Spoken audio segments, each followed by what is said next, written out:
Acabou de acontecer um aumento histórico na taxa Selic, isso impacta diretamente o nosso mercado imobiliário. O Copom elevou a Selic no Brasil para a taxa de 14,75% ao ano, maior taxa nos últimos 20 anos, desde 2006, e não temos uma taxa tão alta. E, inclusive, o Banco Central já deu indícios de que vai subir ainda mais nas próximas reuniões. Olha só, além de conter a inflação, a Selic desincentiva o consumo e aumenta o custo do capital, a começar pela taxa de juros de financiamento, tanto para você que vai investir no imóvel, vai comprar a casa própria, quanto também para o incorporador que vai financiar o seu empreendimento imobiliário. Isso é um impacto direto no mercado imobiliário. Ao menos deveria ser assim, mas não é o que está acontecendo tanto quanto aconteceu no último ciclo de aumento da Selic, que foi em 2015, há exatos 10 anos atrás. Em 2024, de acordo com a CBIC, nós tivemos um aumento de 20,9% na vendas de imóveis e os lançamentos cresceram 18,6%, só em 2024. Bem diferente de 2014, por exemplo. Então, está diferente o impacto da taxa Selic e a reação do mercado imobiliário. Isso é totalmente contraintuitivo, né? Mas tem uma explicação e tem um ponto de atenção para quem investe no mercado imobiliário, pretende investir nos próximos anos. Nós vamos falar sobre isso nesse vídeo aqui. Agora eu gostaria de saber de você nos comentários como que tá a sua perspectiva para o mercado imobiliário para os próximos anos. Está otimista, pessimista? Acha que o mercado imobiliário vai sentir, vai sofrer muito com esse aumento da taxa Selic, ou vai ser uma marolinha, como disse já o nosso presidente? Se vai ser tranquilo, vai ser mais suave? Deixa aqui nos comentários a sua opinião sobre os próximos anos do mercado imobiliário. Vamos fazer uma comparação do ciclo de 2015 com o ciclo de 2025 em relação à inflação, taxa de desemprego, aumento da taxa Selic, o impacto no mercado imobiliário, para que a gente possa entender se nós vamos ver algo muito parecido, semelhante, acontecendo agora, ou se vai ser diferente. Vou começar por esse gráfico aqui da taxa Selic. Lá em 2015, nós estávamos com ela 14,25%, agora 14,75%, vamos bater 15% na próxima reunião do Copom, provavelmente, e final do ano a perspectiva é para começar a diminuição. Mas olha só o que aconteceu naquela época.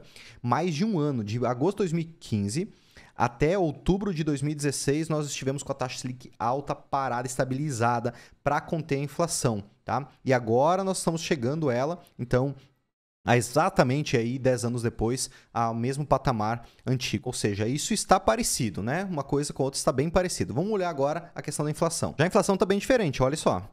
Aqui a Selic subiu em 2015 muito por conta do aumento do IPCA, que bateu aí 10% em janeiro de 2016. Então, ela se manteve alta justamente pelo fato de que o IPCA continuou aumentando mesmo com o aumento da taxa Selic. Então, começou a aumentar em 2015 e ainda em 2016 estava aumentando o IPCA. Diferente de agora, né? Nós temos aqui o nosso IPCA que sim está alto, está em 5,5%, mas nem se compara a 10%, como aconteceu no final de 2015. Então, está ruim, está acima da meta? Com certeza está acima da meta, que é 3%. Mas está bem diferente de 2015. Esse já é um cenário diferente. Então, nós estamos subindo a Selic acima do que aconteceu lá em 2015. No entanto, o IPCA não está tão alto quanto esteve. E por esse aumento da Selic, nós vamos ver, provavelmente, a inflação estabilizando ou diminuindo muito em breve, sem a necessidade de permanecer quase 18 meses, como permaneceu a Selic lá no patamar de 14,25, 2015 para 2016. E já temos uma projeção para a Selic e inflação no final de 2025 com desaceleração, ou seja, a gente não vai ter um aumento ainda maior da inflação e proporcionalmente da Selic, mas justamente o oposto, diminuição ainda dentro desse ano. Esperamos, né? Já a taxa de desemprego, sim, está semelhante ao que aconteceu lá no final de 2014 para 2015. Nós tínhamos no começo desse ano a taxa em 6,3 no Brasil, subiu para 6,8, então já está aumentando a taxa de desemprego no Brasil, comparado aqui a dezembro de 2014, e esse é um grande indicador do porquê o mercado imobiliário continua aquecido, porque se tem uma taxa de desemprego baixa, naturalmente tem mais pessoas ganhando dinheiro, mais empresas produzindo. Além disso, o que aconteceu, que é um fato inédito em relação aos outros anos, mesmo comparando 2015 mais uma vez, é o aumento da renda per capita que aconteceu no último trimestre de 2024. Então, tem mais pessoas empregadas com uma maior renda, com isso mais dinheiro circulando, principalmente nas camadas menos favorecidas da população. Aquele trabalhador que ganha 1, 2, 3 salários mínimos, esse dinheiro ele não fica parado na conta dele. Esse dinheiro ele circula lá no bairro, na farmácia, na padaria, no supermercado, no posto de gasolina. O dono dessa farmácia, esse posto de gasolina, está tendo mais movimento financeiro, eles vão comprar mais estoque, vai subir a camada para uma empresa maior.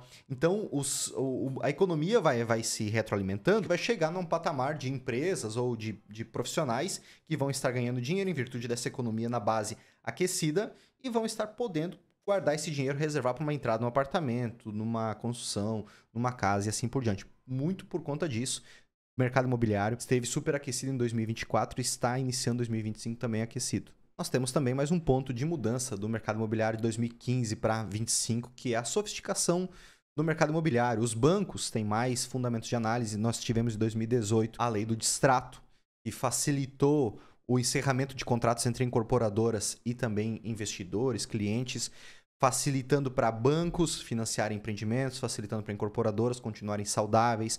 Então, o mercado imobiliário fica mais saudável em virtude disso e, por conta disso, os bancos financiam mais empreendimentos. Além disso, Minha Casa Minha Vida está bombando nos últimos anos, que não aconteceu em 2015, não estava bem em 2015, 2016. Minha Casa Minha Vida estava péssimo, então isso fomenta muito o mercado no segmento popular no Brasil. Então são situações, mercados completamente diferentes dos últimos 10 anos. Eu lembro que em 2015 eu atuava como corretor de imóveis, ainda estava fazendo engenharia civil. E enquanto eu não estava na faculdade, eu estava vendendo imóveis. E o mercado imobiliário estava parado, né? Tinha até bola de feno batendo nas ruas. Realmente estava muito ruim. Totalmente diferente de agora, que o mercado está muito mais dinâmico. Muito por conta da taxa de juros alta, por escassez de crédito, mas principalmente pela incerteza de futuro. Nós estávamos com a Dilma no poder, hoje nós estamos com o Lula, continua sendo PT, mas o mercado, no geral, por mais que nós temos uma dinâmica de desafios, de instabilidade política que sempre aconteceu, o mercado, no geral, está mais confiante, por incrível que pareça. A rejeição do atual governo está péssima, isso vai ser um desafio para eles se reelegerem no próximo ano, e confiança no futuro é um dos principais parâmetros para uma família tomar crédito para financiamento. Imagina você contratar um financiamento para 30 anos. Você tem que estar com uma previsibilidade do seu emprego, com uma previsibilidade de uma remuneração saudável para que você possa financiar e não ter o risco do banco, da incorporadora tomar o teu apartamento de volta, por exemplo. Quais estão sendo os impactos no mercado imobiliário atualmente que podem aumentar nos próximos meses? Será que aumenta a taxa de juros? Não, já vou explicar por faixas, tá? Aumento da taxa de juros não vai ser um ponto. Mas escassez de recursos ou os bancos sendo mais seletivos para quem que eles vão emprestar dinheiro, pedindo um aumento cada vez maior da entrada, já está acontecendo isso, 30% até 50%, então isso está precificado pelos bancos. Esse aumento da Selic já estava precificado, então com esse aumento de valor de entrada, o que está acontecendo no mercado é uma dificuldade maior de uma família comprar o imóvel. Mesmo assim, estão comprando, muito pelo Minha Casa Minha Vida, pelo segmento de alto padrão também, o médio padrão sofre mais, e essas pessoas acabam postergando a compra. Então tem uma menor liquidez, tem uma tendência a menor liquidez no mercado imobiliário.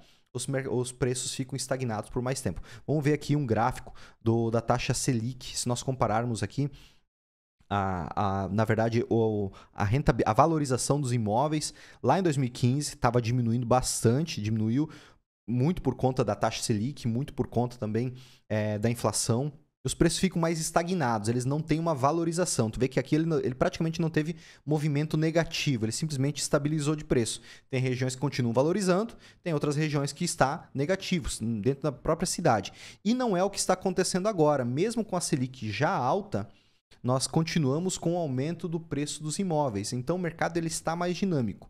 Tenderia a ter menor liquidez, tenderia a ter mais dificuldade na compra. Mas não é o que os números estão mostrando. A gente está analisando dados aqui. Agora, que a tendência é os preços ficarem mais estagnados, não ter tanta valorização nesse período, com certeza. Mas nesse exato momento tem mais oportunidades. Surgem mais oportunidades para aquisição de imóveis com desconto, uma entrada maior, sem utilizar financiamento, por exemplo.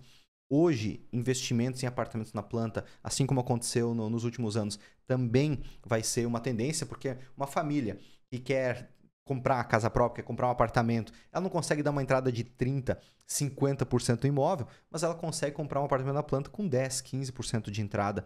Um parcelamento durante a obra, de um saldo aí de uns 30%, 40% do valor do imóvel, uma taxa de juros de correção pelo CUB e pelo INCC, que vai variar entre 4% e 6% ao ano, bem diferente de uma taxa de juros no financiamento de 12% ao ano. Então é muito mais atrativo. E daqui 4 anos, aí sim ela faz um financiamento, quando a taxa de juros do financiamento imobiliário diminuir, para quitar o saldo devedor através do banco. Por isso hoje é um bom momento para investir em apartamento na planta, tanto para a família que quer comprar para morar, quanto para você que quer investir em imóveis na planta. Inclusive, se você quer entender como ter uma rentabilidade em alguns cenários, de alguns produtos, como escolher, como encontrar esses produtos, uma rentabilidade superior a 20% ao ano investindo em apartamentos na planta, eu vou fazer uma masterclass no final desse mês de maio exatamente sobre isso. Vou deixar aqui na descrição, QR Code, aqui nos comentários. Essa masterclass é gratuita, vai ser ao vivo comigo para você entender como encontrar oportunidades de investimento em apartamento na planta para ter uma rentabilidade igual ou superior a 20% ao ano. É gratuito, se inscreva, você não tem nada a perder, tenho certeza que você vai gostar muito. Conhecimento técnico para você encontrar boas oportunidades no mercado. Então, pensando nas faixas de renda, nos tipos de produtos no mercado imobiliário, qual que é o impacto desse aumento da taxa Selic? Para Minha Casa Minha Vida, nada muda. Inclusive, tivemos uma inclusão do faixa 4 há poucas semanas atrás para financiamento de imóveis de até R$500 mil, com recursos parte do governo, parte do FGTS, parte do próprio recursos da Caixa, dos bancos, parte também dos recursos do Fundo Social do Pré-Sal. Então, é uma mistura de recursos que vai subsidiar financiamentos. Financiamentos não é subsídio, não é contrapartida do banco. Então, são várias fontes de recursos para fomentar o crédito para financiamento de imóveis de até R$500 mil. Vai dar um suspiro no mercado. Esse mercado não vai parar nos próximos anos, tá? Já no médio padrão, segmento de 500 mil, vamos considerar assim, até 1,5 milhão, que os recursos vêm do SBPE, da poupança, onde tem maior escassez de recursos, aí sim está o maior desafio, em virtude da taxa de juros, que já está em 12%, mais TR. Esse é o limite, então por mais que a Selic vá a 20% ao ano, isso não vai alterar. A questão é o volume de crédito que os bancos têm para liberar financiamentos para esse perfil de imóvel. Então aí sim onde está o maior desafio. Não vai subir mais a taxa de juros, mas tem restrição de crédito. Já para imóveis com valores superiores a 1,5 milhão, imóveis de alto padrão, de luxo, é um mercado que não depende tanto de recursos de banco para financiar, é o fluxo de caixa do empresário, do executivo que vai pagando a parcela. Esse cara compra imóvel na planta, esse cara vai construir com recursos próprios, vai dar um valor de entrada mais um imóvel na permuta, mais o saldo parcelado em curto prazo. Então, é um mercado que ele não depende tanto de recursos de financiamento. Ele depende mais de uma dinâmica de mercado, uma economia saudável que está gerando fluxo de caixa para esse empresário, para esse cliente, para esse investidor conseguir fazer investimentos. Agora, se ele quer fazer financiamento, aí está pesado.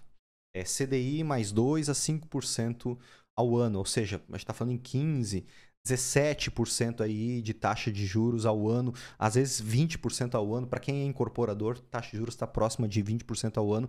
Então, realmente uma taxa de juros bem alta, é uma penalidade para quem quer utilizar dinheiro do banco. E nesses casos, sim, o mercado fica mais retraído. Um ponto de atenção é que o mercado imobiliário sempre tem um atraso, sempre tem um delay no que acontece na ação pela reação. Então, esse aumento da taxa Selic ele vai surtir efeito em 2026, 2027 principalmente, tá? Não agora, por dois motivos. Um, porque nós já vamos ter uma diminuição da taxa Selic final desse ano, então essa consequência de um mercado imobiliário mais restrito, ele pode ser mais brando, bem mais brando do que vai acontecer, do que aconteceu em 2015.